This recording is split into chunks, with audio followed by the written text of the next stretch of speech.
Hello दोस्तों, तो इस एपिसोड की शुरुआत भी वहीं से होती है जहां पे इसका लास्ट एपिसोड एंड हुआ था। अब हमारा ये वाला एपिसोड स्टार्ट होता है तो हम एक टेंपल को देखते हैं जहां एम्परर यू और पिंक डीमन एम्परर वहां बाकी सभी एम्परर के साथ इकट्ठा हुई होती हैं।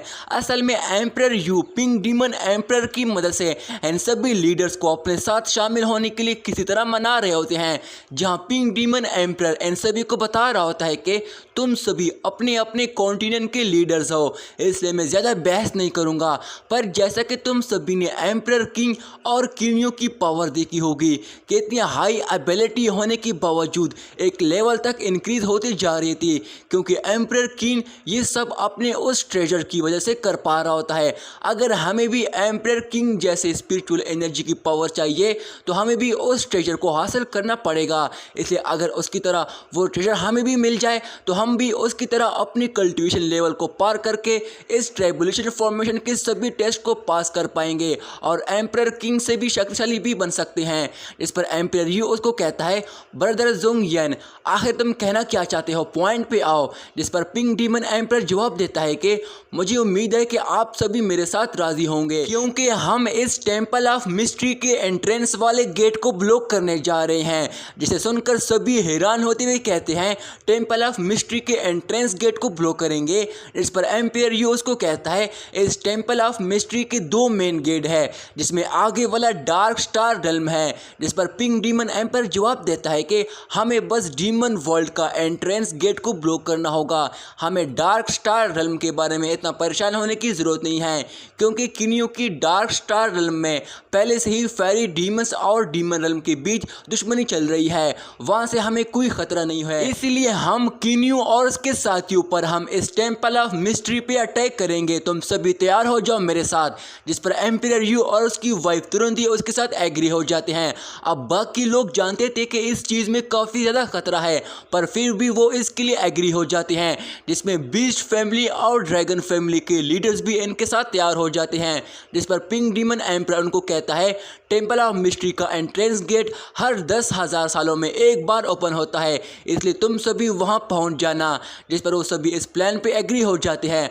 ड्रैगन क्लैन और बीस्ट क्लैन के लीडर्स के जाने के बाद एम्परर यू उसको कहता है, अच्छा हुआ मेरे लिए ये टेंपल ऑफ मिस्ट्री का मामला तो हल हो गया है, इसलिए अब तुम भी अपने काम पे लग जाओ। जिस पर तुरंत ही पिंक डीमन एम्परर वहां से चला जाता है। अब यहाँ पे हमारा ये सीन चेंज होता है, जहाँ हम देखते हैं कि बहुत सारे गार्ड्स एक रेस्टोरेंट पे अटैक कर देते हैं। इन गार्ड्स की पूरी आर्मी यहाँ आ जाती है, जो कि इस पूरी रेस्टोरेंट के टेंपल को चारों तरफ से अंदर और बाहर हर जगह से घेर लेते हैं, क्योंकि वहाँ एक कमरे के अंदर किनियो, फेफी और हॉफी बैठकर थोड़ा आराम कर रहे होते हैं। तभी फैफी उन दोनों को कहता है कि मुझे लगता है कि इस फेरी वर्ल्ड में यहाँ के सभी लोगों ने हम पर नज़र रखी हुई है और हमारे जान के दुश्मन बने हैं, इनको सबक सिखाना ही पड़ेगा।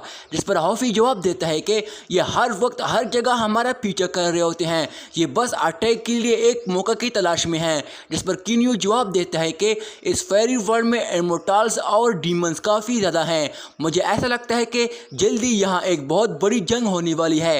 पर तभी किनियो को वहां दरवाजे के सामने दो गार्ड्स की शैडो दिखाई देती है, जिसे देखकर वो तीनों समझ जाते हैं कि इन लोगों ने इनको चारों तरफ से घेर लिया है।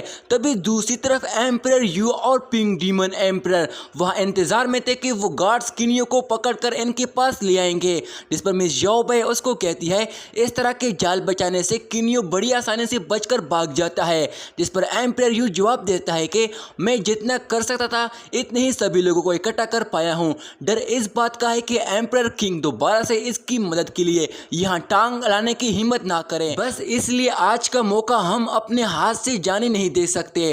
जिस पर पिंक डीमन एम्परर जवाब देता है कि हाँ तुमने सही कहा, इन सभी गार्ड्स ने इनको चारों तरफ से घेर लिया है, ये अकेले हैं, इनको आज हम एक ही बार में ख़त्म कर सकते हैं, इसके पास निकलने का और कोई रास्ता नहीं बचा है।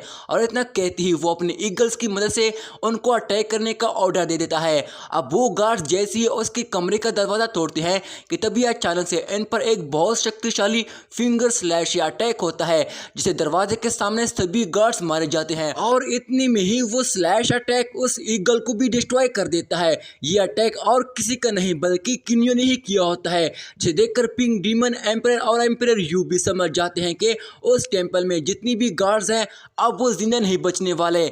दूसरी तरफ किनियो उनको कहता है कि ये ज़रूर पिंक डीमन एम्परर ने अपने लोगों को यहाँ भेजा है, वो बस इनको टेस्ट कर रहा था कि शायद ये लोग हमें चारों तरफ से घेर कर आसानी से कैद करने में कामयाब हो जाते।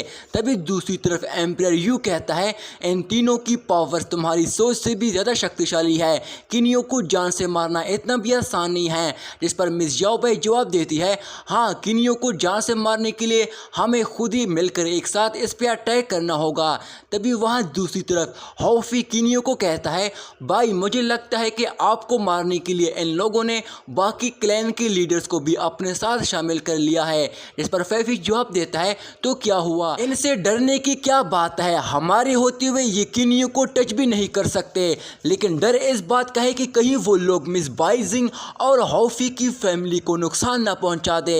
ये सुनकर हॉफी परेशान दिखाई दे रहा होता है, जिस पर किनियो उसको कहता है ब्लैकी तुम परेशान ना हो, तुम्हारी फैमिली और बाकी सभी के लिए मैंने पहले से ही एक प्लान बनाया हुआ था, वो वहाँ बिल्कुल ठीक होंगे, उनको कुछ नहीं होगा। अब तभी किनियो उन दोनों को वहाँ से निकलने और उनसे फाइट करने का पूरा प्लान बता देता है, जिसके बाद वो तीनों उस टेंपल से निकल जाते हैं, जिसे देखकर वहाँ के बाकी बाहर सभी गार्ड्स भी उनके पीछे चले जाते हैं। वो तीनों फुल स्पीड से वहाँ से ट्रेवल कर रहे होते हैं, वहीं वो सभी गार्ड्स भी उनको पकड़ने के लिए एक साथ उनके पीछे पीछे आ रहे होते हैं, जिसे देखकर हॉफी कहता है भाई यही सही मौका है इनको एक साथ एक ही अटैक से ख़त्म करने का। जिस पर तुरंत ही किनियो उन दोनों को वहीं पे रुकने का इशारा देता है, जिस पर वो तीनों तुरंत ही वहीं रुककर पीछे मुड़कर उनकी तरफ देखने लगते हैं, जिस पर वो सभी गार्ड्स भी तुरंत ही वहीं रुक जाते हैं।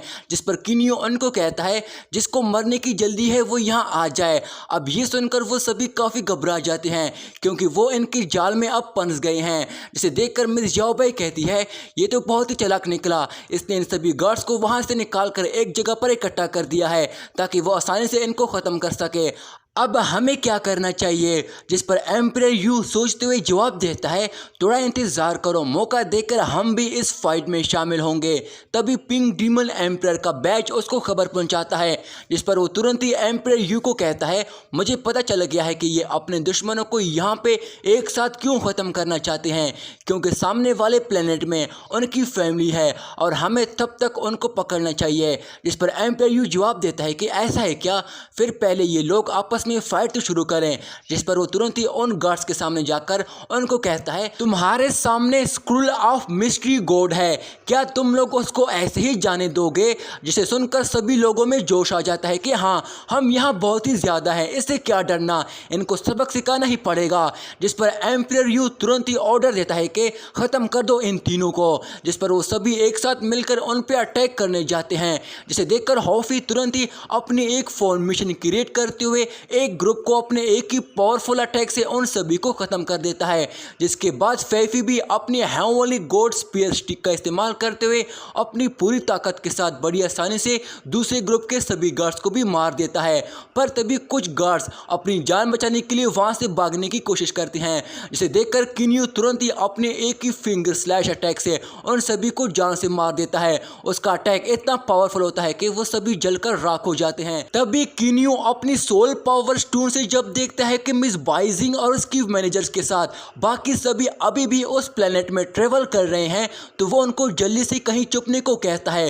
जिस पर मिस बाइजिंग जवाब देती है अंकल हम कोशिश कर रहे हैं।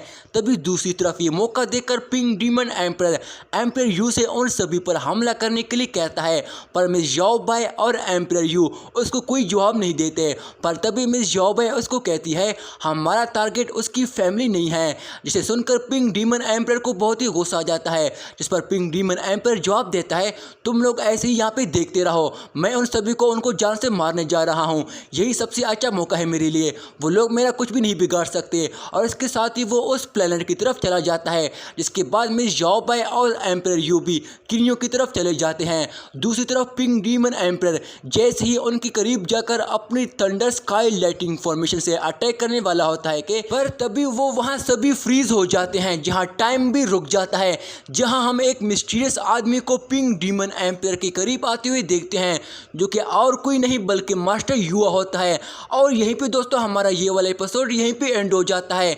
दोस्तों इस एपिसोड का अगला पार्ट भी मैं जल्दी अपलोड करने की कोशिश करूंगा, तब तक के लिए मेरे चैनल को सब्सक्राइब करके इस वीडियो को लाइक कर देना। शुक्रिया।